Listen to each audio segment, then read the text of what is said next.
আমার এই কথার যদি একটি শব্দ মিথ্যা প্রমাণ করতে পারে আমাকে রসিদ দেওয়া যে বিল পাবে, যদি রসিদ দিতে পারে আমি এটা মাথা পেতে নেব।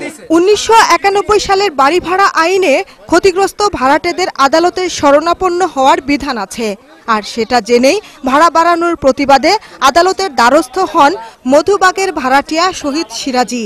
রায়ও পান নিজের পক্ষে, কিন্তু শান্তিতে নেই তিনি। তাকে বাড়ি ছাড়া করতে মালিক ও তার ছেলেরা প্রতিনিয়তই হুমকি ধমকি দিয়ে যাচ্ছে।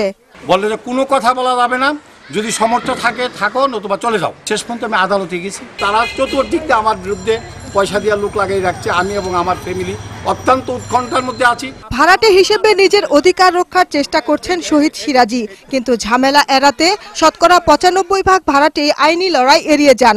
আইনজীবীরাও বলছেন আইনের দুর্বলতা ও তার প্রয়োগ না থাকার সুযোগেই নিজেদের দৌরাত্ম্য চালিয়ে যাচ্ছেন বাড়িওয়ালারা। যারা আইন প্রণয়ন করেন তাদেরকে এই বিষয়ে সুদৃষ্টি দেওয়া উচিত যে এই বাড়ি ভাড়া সংক্রান্ত বিষয়ে যে আইনটাকে আপগ্রেড করা দরকার, উন্নত করা দরকার এবং মানুষের উপকারের জন্য করা দরকার, সেগুলো যদি তারা করেন তাহলে আমার মনে হয় যে এই সমস্যার সমাধান চিরই হয়ে যাবে। গৃহায়ন ও গণপূর্ত মন্ত্রী জানান, বাড়িওয়ালা ও ভাড়াটিয়া উভয়ের স্বার্থ সংরক্ষণে 1991 সালের বাড়ি ভাড়া নিয়ন্ত্রণ আইনটি যুগোপযোগী করতে কাজ করছে সরকার। ভাড়াটিয়া বাড়িওয়ালাদের ভেতরে যেন কোনো রকমের অশান্তির সৃষ্টি না হয় এমন একটা আইন প্রণয়ন করার জন্য সংসদের সংশ্লিষ্ট সকলে আলাপ আলোচনার মাধ্যমে উপযোগী করে প্রয়োজন মতো উত্থাপন করা হবে। প্রতিমন্ত্রী মনে করেন ঢাকার আবাসন সংকট কাটাতে সরকারের নেওয়া বিভিন্ন প্রকল্প বাস্তবায়িত হলে পরিস্থিতির উন্নতি হবে।